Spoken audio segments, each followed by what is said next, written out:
Ei, Robertinha, bem-vinda.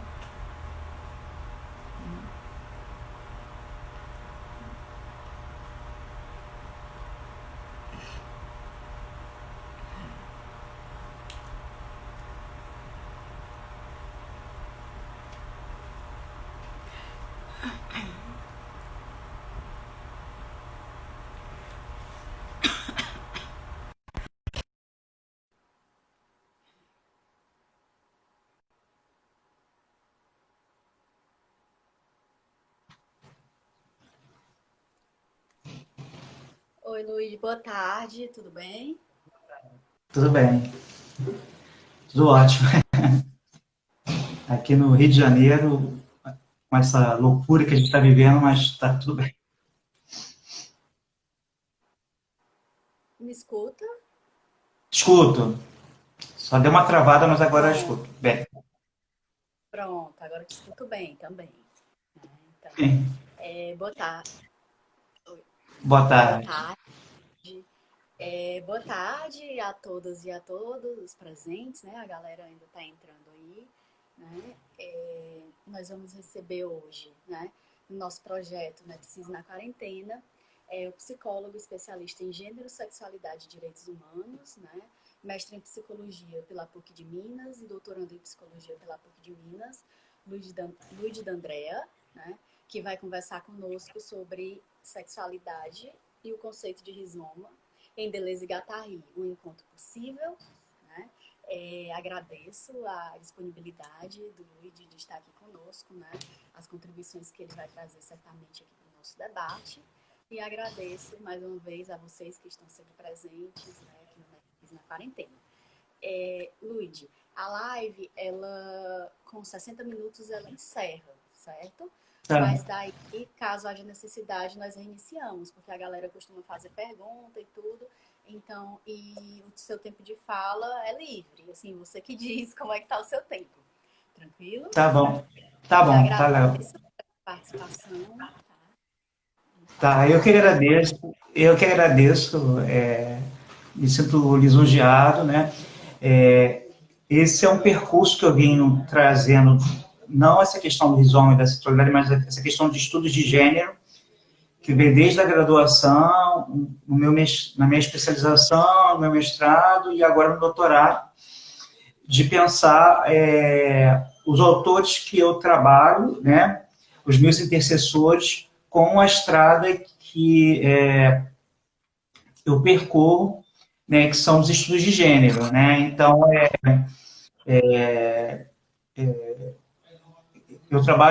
eu gosto muito da questão das sexualidades dissidentes.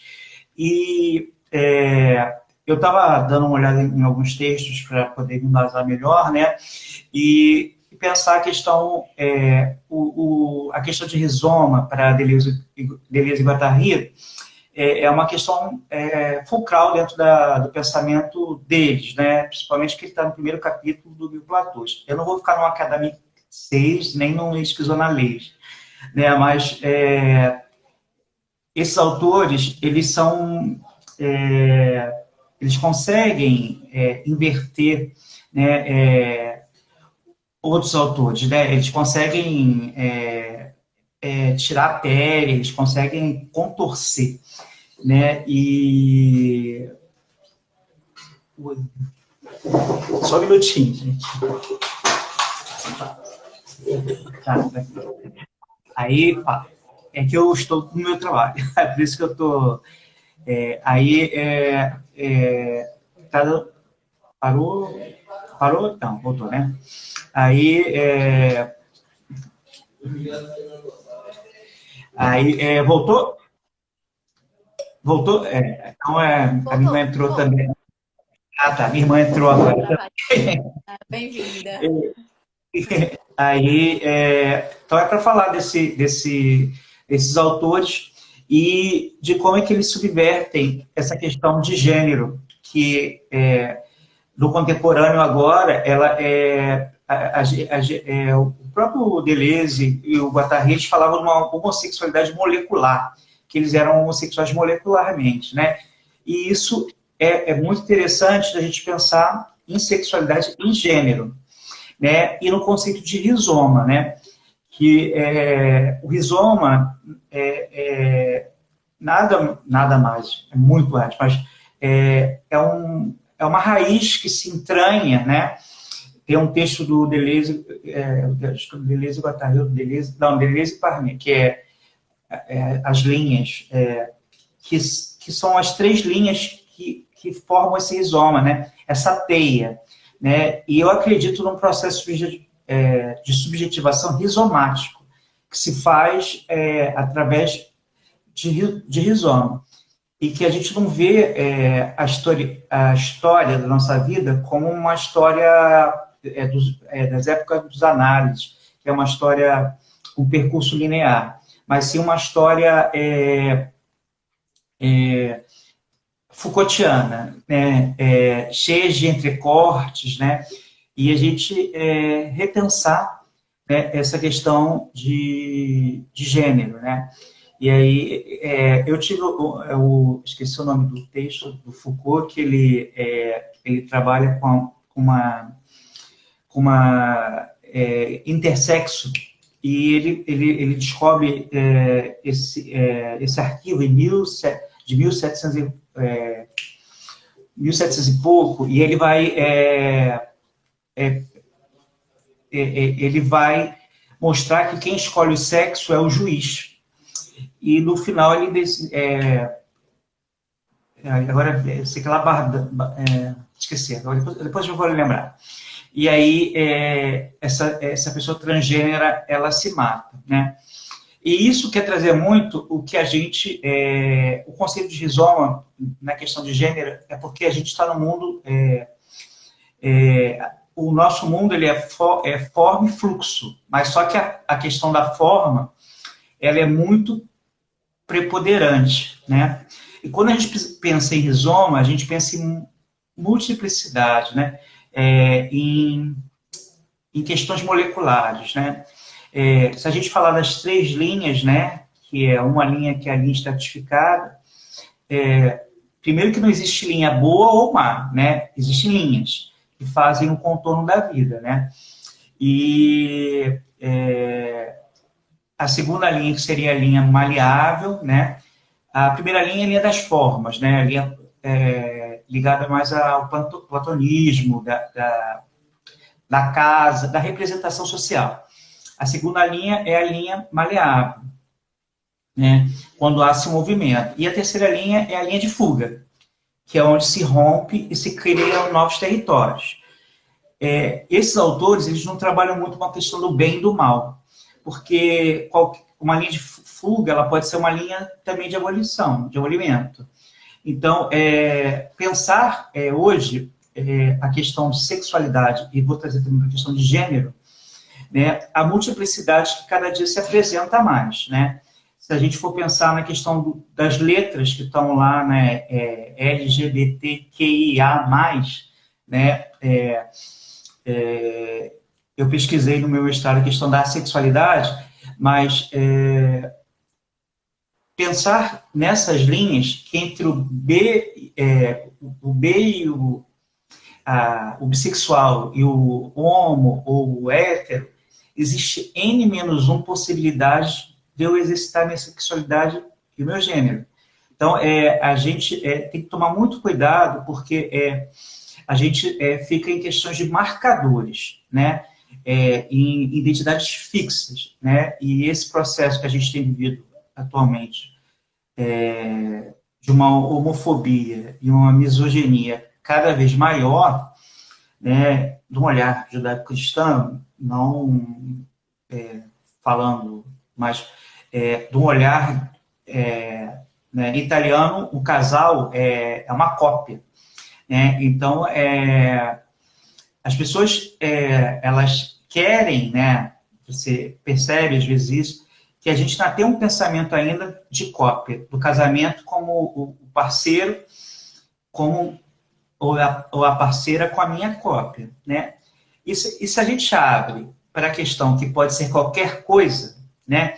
Que pode ser que eu posso gostar de meninos, meninas e muito mais coisas, né?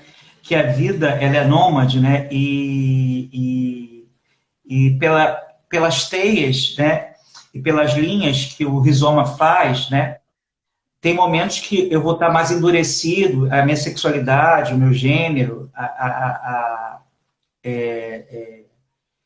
e tem outros momentos que eu vou estar mais flexível, né? Mas a gente tem, principalmente no Brasil nesse momento, uma questão de uma subjetividade dura, endurecida, né? Que ela corta fluxos, né? Ela tenta estratificar. Claro que a gente trabalha com as três linhas, mas se tem uma imposição da primeira linha, principalmente nos movimentos LGBTQIA+, né? Eu sempre vou para poder... porque se a gente for pensar na questão da sexualidade, ninguém ouvia falar, né? Mas a gente tem uma urgência em que aquele movimento só pode ser descrito num determinado tempo histórico, como a questão da homossexualidade também. Né? Então, hoje em dia, você ter um parceiro, se juntar, é uma vitória, né? Mas a gente ainda tem muitas linhas duras que fazem essa cartografia, né? Então, a gente achar que o movimento LGBT é só fluxo, fluxo, fluxo, não, ele tem durezas, né? E também ele é endurecido, né? Quando a gente escuta uma ministra dizendo que o menino veste azul e a menina veste rosa, ela pode viver o que ela quiser, o que a subjetividade quer, né? E certas coisas não aconteciam antes porque não eram possíveis, né? Então, uma criança transgênera de 8, 9, 10 anos, que na psiquiatria é transtorno de identidade de gênero, né? Que tem um departamento lá na USP que ajuda, eu não gosto da questão do tratar, mas ajuda essas crianças a se identificar com o seu gênero, entendeu? E ela pode ter um gênero feminino e ter uma sexualidade, uma orientação sexual que passeie, né? Então, ela pode ser uma menina trans e gostar de meninas, ou ela pode ser uma menina trans e gostar de meninos. Então, normalizar a vida e a questão da sexualidade, né? E aí, esses autores, eles trabalham com um conceito de subjetividade muito interessante, que é o da verticalidade e da horizontalidade, né, na questão da geografia do pensamento. Então, Deleuze e Guattari, eles são chamados por algumas pessoas como geofilósofos, né? E que aqui no Brasil eles foram sendo apropriados por várias áreas, né? E eu falo pela área que eu mais trabalho e pesquiso, né? Que são as áreas psi, né? Que tem crescido o movimento em relação a esses autores. Mas o interessante desses autores é que eles se desdobram em outros autores, né? Então, eles leram outros autores, reviraram outros autores, então, eles passeiam por Spinoza, por outros vários autores, e Nietzsche. Então, a gente encontra esses devires nesses autores, e na gente mesmo, né? E eu acho que quando a gente processualiza, a gente sai da questão da subjetividade para processo de subjetivação, a gente pensa numa subjetividade rizomática, que ela flui, né? Ela vai ter corte, vai ter dureza, mas ela vai tentando encontrar, falando agora em Spinoza, né? Encontros alegres e potentes, né? Encontros que trazem para a minha vida alegria de viver. Né? E hoje em dia, infelizmente, a gente tem um entorpecimento da vida. Né? E eu, atualmente, estou trabalhando numa equipe de matriciamento de saúde mental, e assim, às vezes, tem analisadores que aparecem, o menino que procurou ajuda lá no call center, que ele queria, eu não estou identificando o nome nem nada, mas que ele sofria muito com a questão de ser homossexual. E que a questão da quarentena, de estar junto com a família ali o tempo todo, trazia a ele ideias suicidas. Então, a ideia do abolimento, né? Porque esse encontro, talvez, da sexualidade com o gênero e com a vida, seja um encontro triste, um encontro que decompõe, não um encontro que compõe, né? E se a gente pensar nessa subjetividade vertical, ela é o que a gente tem muito na academia, né? Que é da episteme, né? Do platonismo, das regras fixas, né? Então, se a gente for pensar, eu prefiro trabalhar com questão de estudos de gênero do que sexualidade ou sexologia clínica, porque você vai trazer um olhar para essa pessoa como um olhar biomédico. Então, vou falar um pouco da sexualidade. Talvez o não desejo de ter sexo, para aquela pessoa tá bom. Então, não eu trazer a minha verdade, a minha vontade de verdade para essas pessoas. Isso é muito perigoso, porque a gente está vivendo cada vez mais com discursos, inclusive do presidente, nosso não, porque não é meu, mas que ele tem ao lado dele uma pessoa terrivelmente cristã, que ele possa ter pessoas do lado dele terrivelmente felizes, terrivelmente a favor da vida, né? E as sexualidades e as representações de gênero, né, que são polimórficas, elas que desviam de uma heteronormatividade, porque a gente tem linhas de captura. Então, a gente tem que tomar muito cuidado, porque a gente, às vezes, pode criar heteronormatividades até no mundo LGBT. Né? Então, assim, eu quero... Que legal que eu possa casar, que legal que eu possa querer ter filhos. Sim, mas se questionar se é um desejo meu mesmo, se é um afeto que o meu corpo pede, e não um processo que se dá. Né? E, assim, a juventude LGBT hoje em dia, ela é totalmente mais diversa, porque ela tem acesso a muito mais coisas.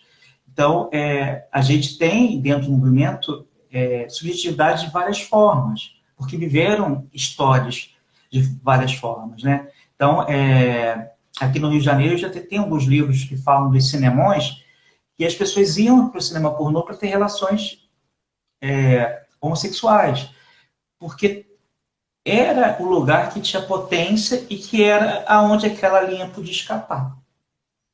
Então, aonde aquela subjetividade podia estar em potência daquele corpo, né? E se a gente pensar nisso como vida, né, que esses autores são vitalistas, a morte também faz parte, né? E aí a gente tem um discurso muito cristão, não falando mal de Cristo, mas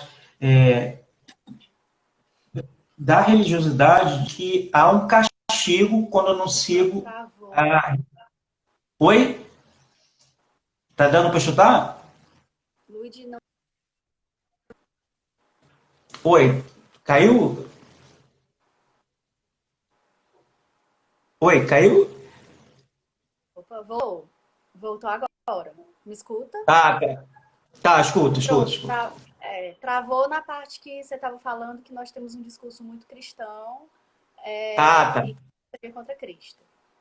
Isso, porque a heteronormatividade meio que ela é o status quo, né? Então, assim, às vezes você não é LGBT-fóbico, mas a sua subjetividade, ela trabalha com a questão da serialidade, que é diferente de uma subjetividade que a gente pensa como rizoma, né? Então, é o homem com a mulher, já é tudo já engendrado. Não há possibilidade de fuga, né? Então, os corpos já são marcados. Então, eu tenho que ser celibatário porque eu não posso desejar outro homem, né? Então, o meu desejo, ele vira o inimigo de mim, né? Ele, em vez de me potencializar como corpo, né? Talvez eu me veja como uma mulher. Então, a minha subjetividade não é que seja feminina, mas ela se transcende, né?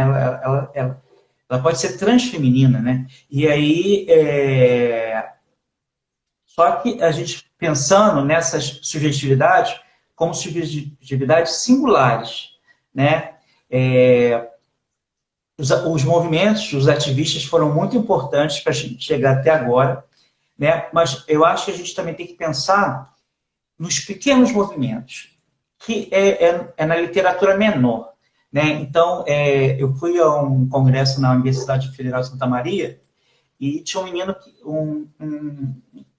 uma pessoa não binária, muito interessante, que ela falava da história LGBT da onde ele morava, que era no interior do Rio Grande do Sul. E aí eu fiquei muito interessado, emocionado com o relato dele, porque às vezes a gente só quer, como eu moro no Rio de Janeiro, mas o relato do Rio, o relato de São Paulo, mas como é que viver uma vida que descola de uma sexualidade de viés heteronormativo no Acre, no Nordeste, como é que ser mulher trans ou ser travesti no subúrbio do Rio de Janeiro, entendeu? Quais riscos esse corpo corre, né? O que essa subjetividade me propõe, né? Então, para o bem ou para o mal, né? Eu tenho que usar silicone industrial para que meu corpo fique um corpo X, né? Que a gente tenha uma fabricação de corpos, né? E que essa questão de ser trans ou ser cis, né? Que seria nós, né? Que estamos no sistema, né? É interessante pensar que se abrir para que cada um construa seu corpo, né? Que é parte da nossa subjetividade também, né? É parte também desse conceito de rizoma, né? De me construir com as linhas da minha vida, né? E eu já vi 2 programas na net que eu achei interessante, de pessoas trans que fizeram várias intervenções que o rosto desfigurou, o rosto começou a infeccionar, porque eu acho que que não deve existir um lugar para chegar. Não tem uma coisa teleológica, mas sim aonde o meu corpo vai combinando, em que momento eu quero que aonde esse corpo chegue, né? Então, às vezes eu sou uma mulher trans, mas não quero me siliconizar, não quero... mas também a gente tem que pensar nas transversalizações que a gente tem no conceito também, né? Que esse corpo, talvez, eu estou falando agora da população trans, mas o que perpassa por ele, né? Então, às vezes ele faz silicone industrial porque ele tem direito de fazer uma cirurgia plástica, né? Vai fazer uma cirurgia de resignação, acho que não está saindo, sexual, aqui no Rio de Janeiro, demora, acho que quase mais de 5 anos. Agora que vai ter outro polo para cirurgia. Então, é todo um sofrimento, né? Então, às vezes a pessoa vai para a Tailândia fazer, junto o dinheiro que tem, ou então vai se prostituir na Europa para poder, sem um discurso moralizante em relação a isso, para fazer esse processo cirúrgico e, às vezes, não é o que a pessoa quer, né? Então, eu acho que a gente tem que ter muita crítica e perceber né? Isso, né? E outro dia eu vi um vídeo também da Lorelai Fox, que ela fala do bichinha chaveirinho. E eu achei tão interessante que é o papel, eu não vejo novela, mas desse cara que está na novela das 8, que ele faz um cara que é gay, mas que se veste muito bem e que ele é o mordomo da Cristiane Torlone lá. E isso, às vezes, acontece muito porque a pessoa quer ser gay-friendly, mas, ela, às vezes, é tão homofóbica, que você, meu amigo viado, eu tenho um amigo gay, eu tenho... Mas a pessoa age de uma forma, né? Eu vi um vídeo também da Anitta com um amigo dela lá, que, assim, ela decidiu qual o cabelo que o cara ia cortar. Então, é um desrespeito de si. Então, eu acho que esse lugar não cabe mais. O que cabe é um lugar de potência e de estar compondo com essas pessoas para a minha vida. E não procurar lugares de decomposição, né? Mas, às vezes, também a vida arrasta pessoas que já têm... quando eu fazia especialização, eu escutei um discurso de uma ativista e de uma comunidade em Nova Iguaçu bem pobre. Ela falou assim, olha, eu sou travesti, mas as mulheres gostam de mim, os homens também, porque eu não falto com respeito a eles. Então, como todo gay, ou todo travesti, ou toda lésbica, quisesse qualquer pessoa, que não pudesse ter escolha, né? Então, eu estou trazendo um pouco a questão das representações sociais, né? Eu estou começando a agora entrar mais no processo da minha tese, né? E eu vou tentar traçar 3 peças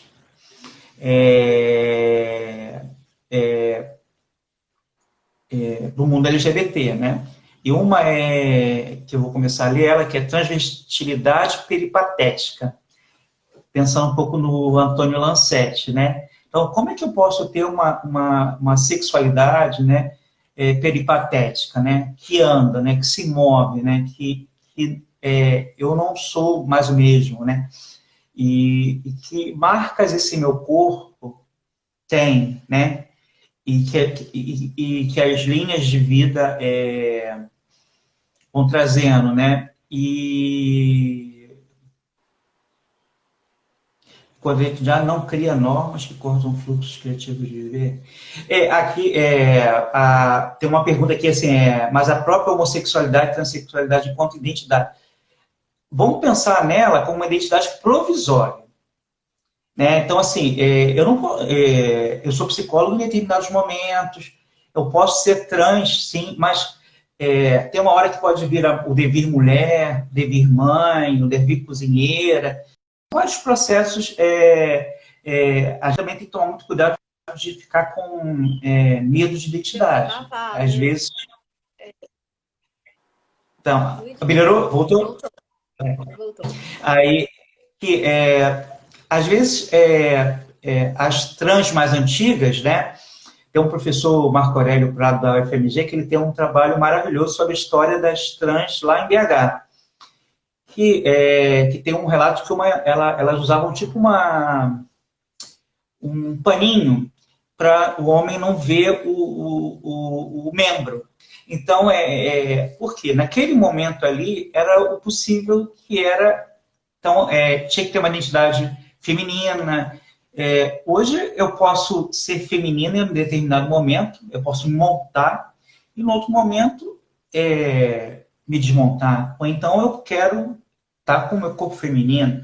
Ou eu posso namorar um rapaz afeminado, sendo afeminado, né? Então, isso eu acho que cria uma torção, né? Não uma distorção, uma torção na questão da sexualidade e das identidades. Porque se a gente for pensar no movimento LGBT 70, 80 para cá, e com a marcação também da AIDS, né? Que eu acho que é um vetor bem importante, e também agora com o advento da PrEP, que é a profilaxia para HIV, né, que em alguns lugares já se distribuem, né, que você toma um comprimido por dia, dependendo do grau de vulnerabilidade que você tem, então ele te protege 90, não sei quantos por cento, de você ter, caso a camisinha estoure, ou você que transe camisinha, de você pegar o HIV.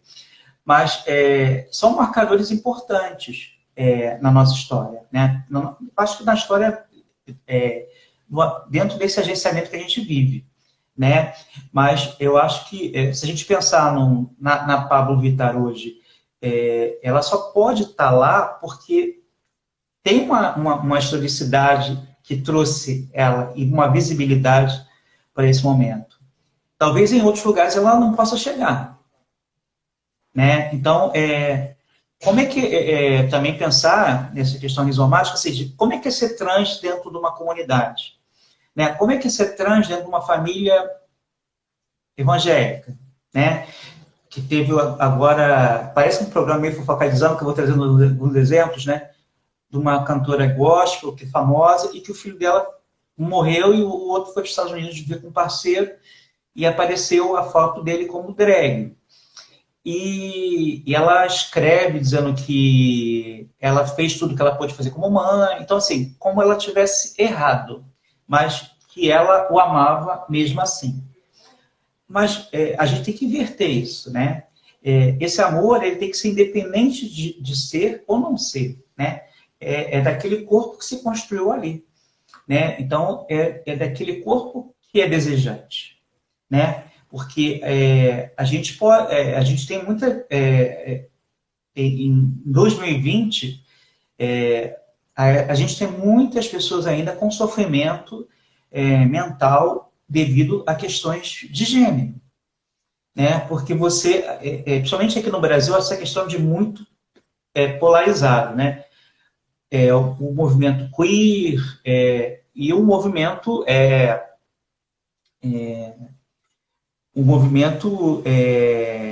das igrejas neopentecostais, de curas de homossexualidade, até a psicologia também tem psicólogos que prometem a cura, né? Que na verdade não existe, né? Porque o que você vai curar se não é doença, né? Se é uma orientação, né? O que orienta é meu corpo, né? Então, e esses discursos são adoecedores, porque às vezes eu estou mais fragilizado, eu abro eu vejo um canal, como eu já vi do cara que era ex-trans, e que era uma identidade uma identidade trans fosse uma identidade demoníaca. Então, o que fazer ele ser trans era a identidade da pombagira. Então, como nem eu tivesse poder no meu corpo, né? Mas se esse devir pombagira leva ele para outras encruzilhadas da vida e cria potência, né? Mas não você levar para o transcendente, né? Né? E é muito louco o que a gente está vivendo com o Covid, né? E com os canais conspiracionistas, né? Então, eu já vi até na televisão, assim, mostrando Jesus negro, aí, que a Covid seria tipo um castigo para a questão da homossexualidade, do casamento, não sei o quê. Mas não atingiu só aqui o Brasil, atingiu a China, a Itália. Então, como é que é esse percurso, né? Então, claro que o que vai depender, né, desse agenciamento Covid, corpos, tem toda uma coisa que transversaliza aí, né? Mas a gente pensar, né? Tem um filme chamado O Menino Cor-de-Rosa, que é um menino que ele vai se descobrindo menina, né? Tem uma série também que é bem interessante, que a gente tem uma noção dos Estados Unidos, mas ela mora acho que na Carolina do Norte, que é uma região dos Estados Unidos que é bem... Agora voltou? Acho que está flutuando. Eu acho que com essa questão do Covid...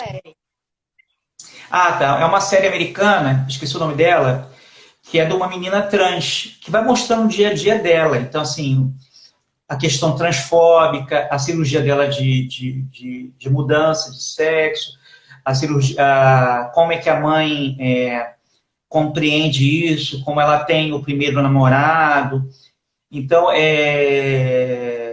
você só sabe que ela é trans porque ela se identifica como mulher trans, mas que isso é importante para o movimento, mas para a vida dela é uma coisa que só compõe. Só não, que compõe, né? Só não, que senão fica uma coisa diminuída, né? Então, a gente tem que tomar muito cuidado, né, com a questão da culpabilidade e da questão do ressentimento, né?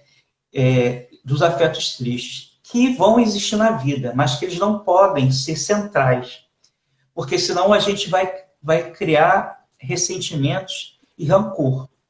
Então, em algum movimento eu posso sofrer um processo de homofobia? Sim, vai me doer? Sim.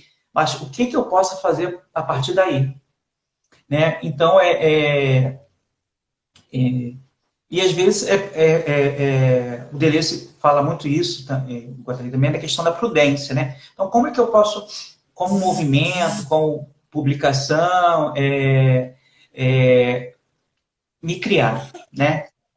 Então, essa coisa também da gente pensar que o movimento, que o pensamento deleuze-guattariano é só fluxo, senão a gente se dissolve. Ele é extrato e fluxo. A gente precisa trabalhar, a gente precisa de casa, a gente precisa de estudar, mas a gente precisa de vida, a gente precisa de desejo. Então, são composições para a vida, né? E eu acho que esse tema da sexualidade e de gênero, ele está muito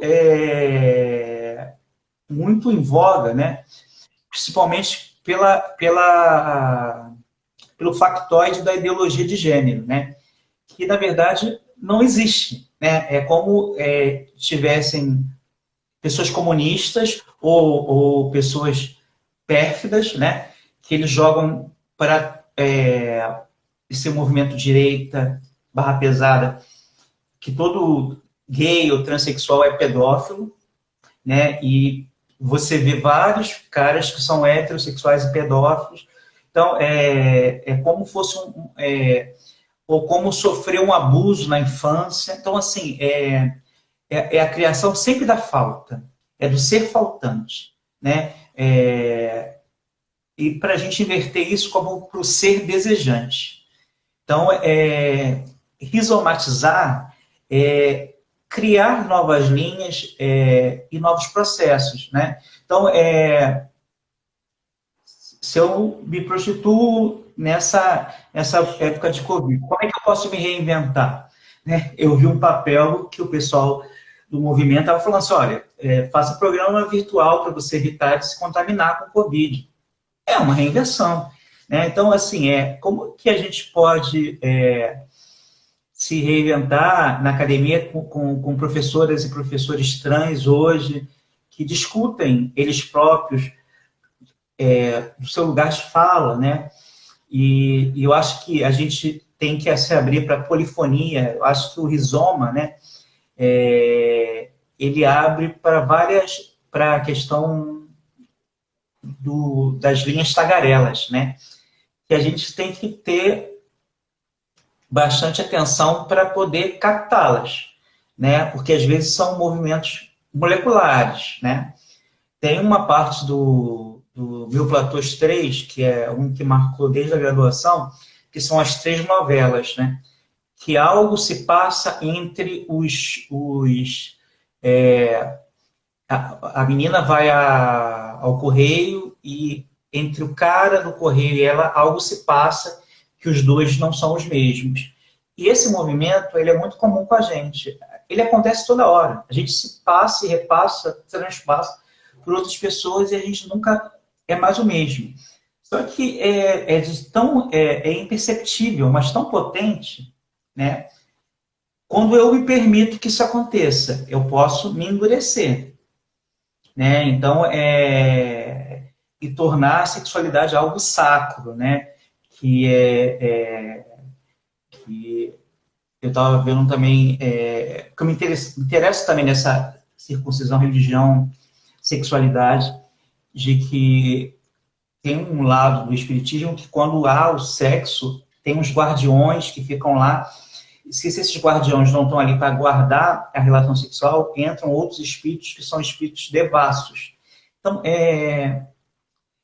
a sexualidade sempre está ligada a um processo de devassidão, mas a devassidão pode ser potente, né? Então, não há o certo ou o errado, né? Há o que compõe ou me decompõe, né? Então, se eu vou para algum lugar que me traz potência, né? Se eu tenho parcerias com outras parcerias, se eu tenho um relacionamento aberto ou fechado, isso eu que tenho que ver com o meu corpo, né? Talvez eu precise de uma ajuda, mas identificar o que torna meu corpo feliz, sabe? Então, por isso que eu acredito muito nesses autores, não num processo religioso de cegueira, mas no processo de descobertas, né? Então, um dos meus autores preferidos também é Foucault, né? Que quando ele vai falar de biopolítica e biopoder, né? Então, como também a gente, hoje em dia, essa questão de gênero, você tem uma hipermasculinização também dos homens, né? Então, o cara... eu tenho colegas de trabalho que tomam Drateston, testosterona e outras coisas para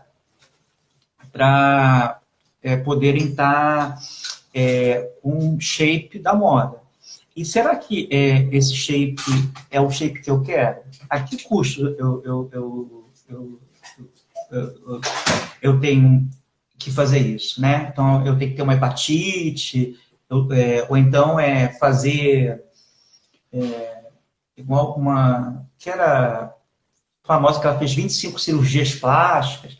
Então, assim, essa questão de pensar sexualidade, ela ultrapassa a questão do transar, né? Tem um texto que eu dei uma olhada nesses dias, a questão gay, que é do Foucault, que é muito interessante, né? Que a gente pensar também da sexualidade como um processo de heterotopia, né? Quando eu suspendo o tempo, né? Isso é uma questão que a gente vive muito no carnaval, né? Quando o carnaval, ele transpassa e eu vou viver coisas que eu não vivo, né? Então, e talvez as pessoas saem e às vezes uma menina fica com uma menina e aí ela já entra no processo de chapar da linha dura, de se questionar, será que eu sou lésbica?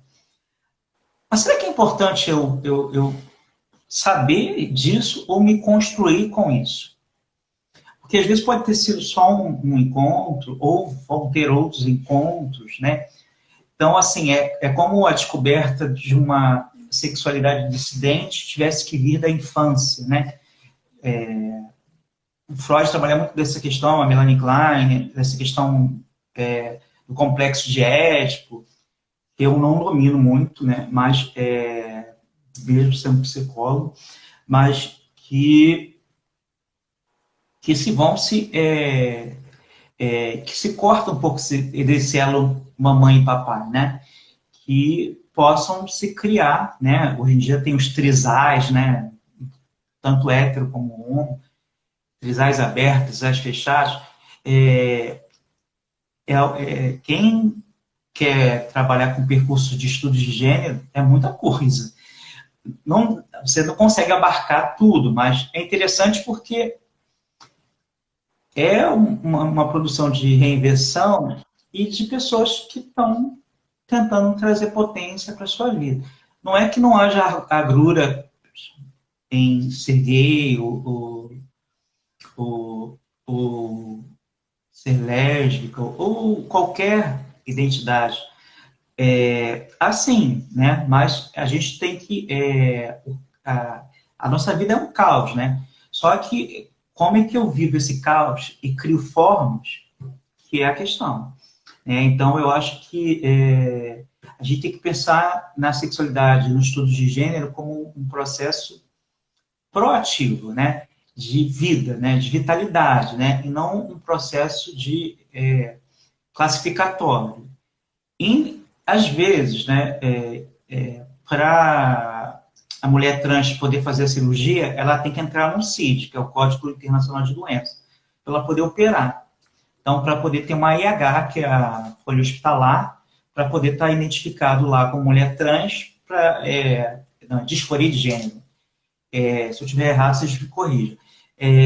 E aí que passa por psicólogo, passa por assistente social, aí que vai ter a chancela da ciência, da academia, para poder operar. Então, a gente como academia e vida, né, a gente tem que tomar muito cuidado o que a gente produz, né, e com as nossas falas, né, e a gente está vivendo numa guerra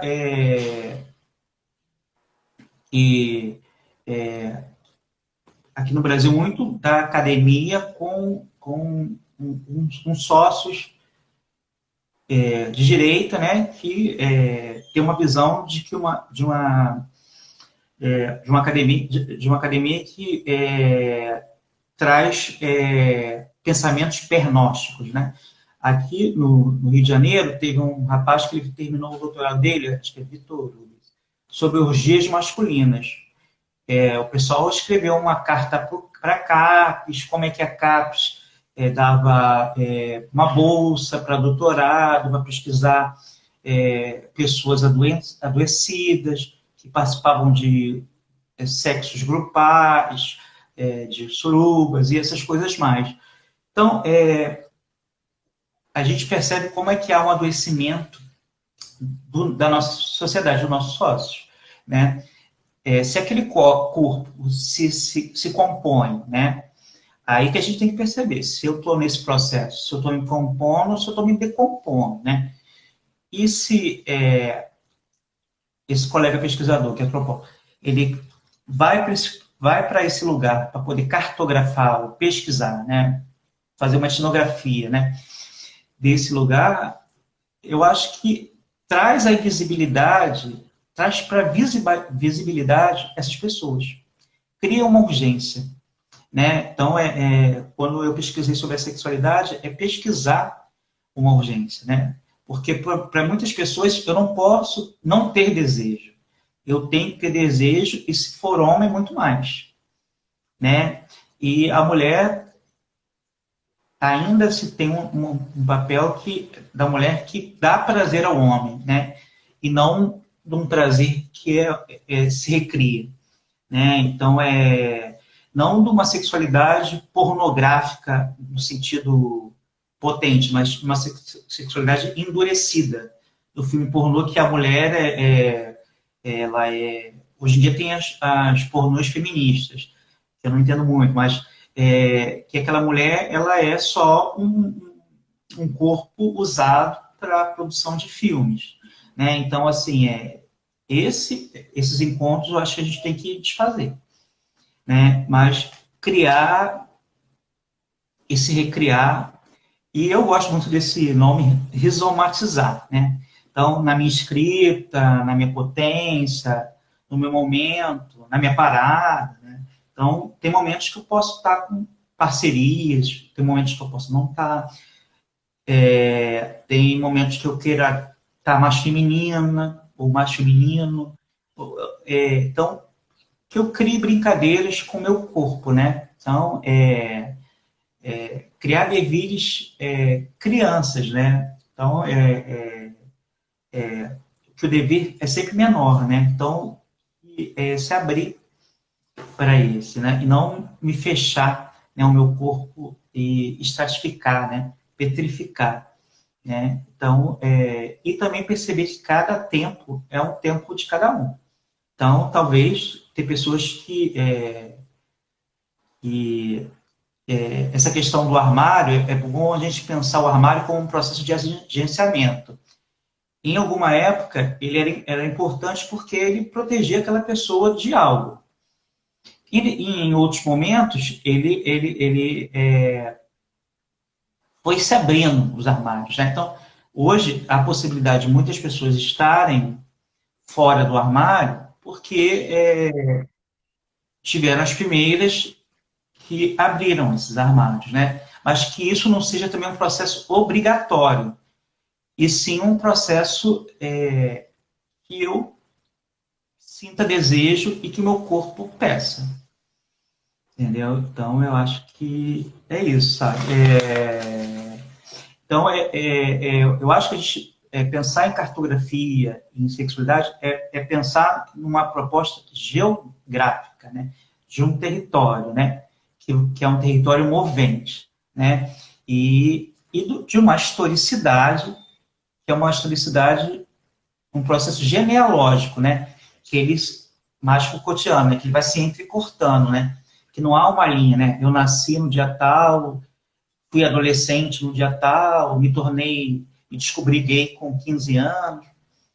Será que você sabe quando você se descobre? Será que você se descobre? Então, são questões que a gente pode pôr na mesa, entendeu? Para mim, eu acho que senão acho que vai ficar muito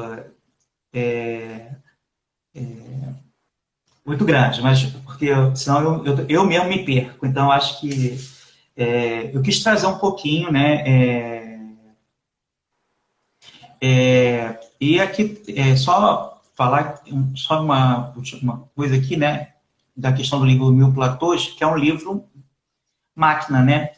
Que é um livro que vai romper com uma questão universalista, né? Então, hoje em dia, esses autores são aliados a várias questões, né? Então, rizomatizando as organizações, rizomatizando a saúde, micropolítica de saúde. Então, assim, não que eles sejam deuses e que a gente deva... Não, mas que eles trazem aliados junto com eles, né? Que potente consiga, né? Ter encontros alegres, né? E eu acho que essa questão da quarentena está fazendo a gente repensar, né? Não ressentir, mas recriar, né?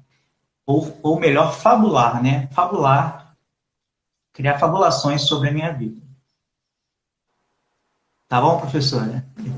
Isso, Luigi, então, né? Acho que a tua fala, ela funciona aqui pra gente como um rizoma mesmo, né? Na medida em que ela produz uma série de aberturas e de questionamentos, né? Para a gente pensar, para além do conceito de rizoma, né? Também questões de sexualidade e de gênero, né? Me parece que você está colocando sempre situando, né, a questão da sexualidade sempre nessa corda bamba das normas, né? Como se constituir-se, né? Acho que mesmo uma dimensão de produção de subjetividades, né? Porque, como Foucault vai falar lá na história da sexualidade, né? Pensar no sujeito contemporâneo passa necessariamente pela história da sexualidade, né? O sujeito contemporâneo, ou o sujeito moderno, desculpa. O sujeito moderno é necessariamente esse sujeito da sexualidade, né? Então, nessa corda bamba das normativas das normas em torno da sexualidade, né? Como é que se constitui, quais as possibilidades ou quais as potências aí de se constituir sujeito, né? E para além disso, acho que dentro dessa perspectiva teórica que nós estamos conversando aqui, né? Pensar essas possibilidades, esses possíveis, ou pensar o gênero e a sexualidade, né? Para além dos referentes identitários, né? Ou seja, abdicar desses referentes identitários, né? Que eu acho, a meu ver, esse talvez seja o grande desafio que nós temos hoje, né? Porque mesmo se a gente escorrega para o lado das teorias feministas, né? Mesmo aí a gente, me parece, né? Que a gente ainda não consegue meio que fugir de uma definição de gênero que rompa com uma identidade como referência, né? Embora identidades múltiplas, enfim, acho que talvez quem mais avance nisso seja a teoria queer, a Butler, né? Opa, Mas, opa, só um minuto. bem, tá, calma, deixa eu terminar. Hã? Tá, só eu peguei aqui, Júlio. Tá bom. Oi, professora, que eu tô de plantão e apareceu agora um caso de Covid aqui eu tô de plantão hoje. Aí eu tô conversando aqui num momento de espaço. Mas, assim, eu queria só terminar, agradecer esse espaço, né? E dizer que essa questão das teorias feministas, isso é muito importante, porque senão os movimentos LGBT vão cair em movimentos identitários. O que eu tento fazer é ficar sempre na corda bamba mesmo. É me questionar e me chacoalhar e me questionar mesmo. Então, se eu cair no processo de erro, que esse erro me leve para a errância e eu possa procurar outros territórios. E daí, Luiz, antes da gente finalizar, nós temos alguns comentários aqui, né? Inclusive o tempo da live ele tá já finalizando, e aí eu vou fazer todos, vou ler os comentários e lançar a pergunta, tá certo? E aí, se der tempo, você comenta. O último comentário que nós temos aqui é de Brimenário, né? Que comenta: sair do armário não reforça o estereótipo do gay chaveirinho, né? Não, é uma pergunta, na verdade. Sair do armário não reforça esse estereótipo do gay chaveirinho, né? A expressão usada no início da live. E a esse respeito também, lá no início, o Júlio Marques, ele comentou, né, que já leu sobre gay de estimação, num texto que discutia essa questão do gay chaveirinho, né? Letícia, né, nossa parceira aqui, professora Letícia Trans, né, comenta que, de fato, é difícil pensar em termos fechados as identidades, mas criamos entre nós campos correntes de performances travestis e trans, principalmente para os diferentes espaços que os corpos ocupam, pois não podemos considerar que a gay normativa, né, a gay que se monta esporadicamente e a travesti ocupam o mesmo espaço social, né? Nicole, né, fala aqui a respeito das relações sexuais reproduzirem muito a ideia de que a mulher precisa sempre performar, né? Isso E é muito verdade. Alexia comenta: o pornô feminista é uma caricatura chula do movimento liberal, né? Além disso, nós temos a pergunta de Leonardo se a história a que você refere no início, né, é a história de Herculine.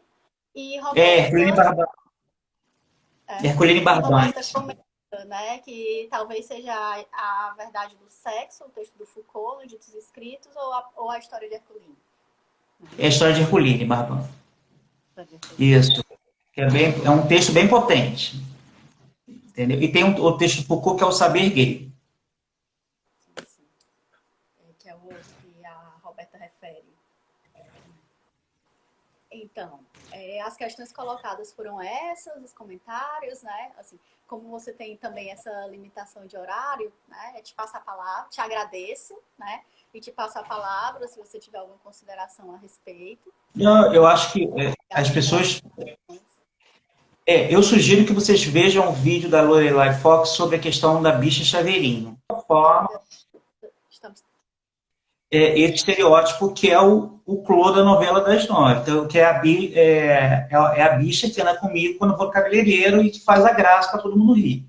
Então, é esse lugar, né, de que umas pessoas estão na mídia porque isso dá mídia, mas eu acho que é um lugar perigoso.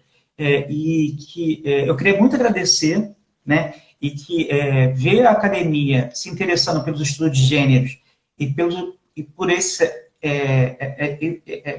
essas sexualidades dissidentes, que às vezes tem muito sofrimento, que eles podem,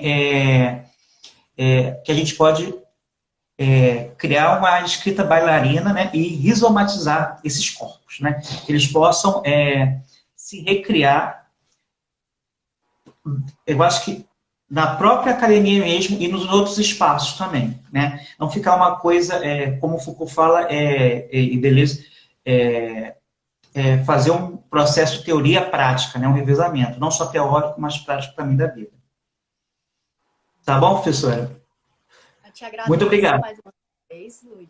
Obrigada pela participação, agradeço a todos e todas que estão presentes, né? Voltamos a nos encontrar na próxima terça, né? Quando vamos receber Argos Setembrino, do Guimê, discutindo aqui o construtivismo esquizoanalítico como metamétodo da produção conceitual, né? Então, Tá. obrigada.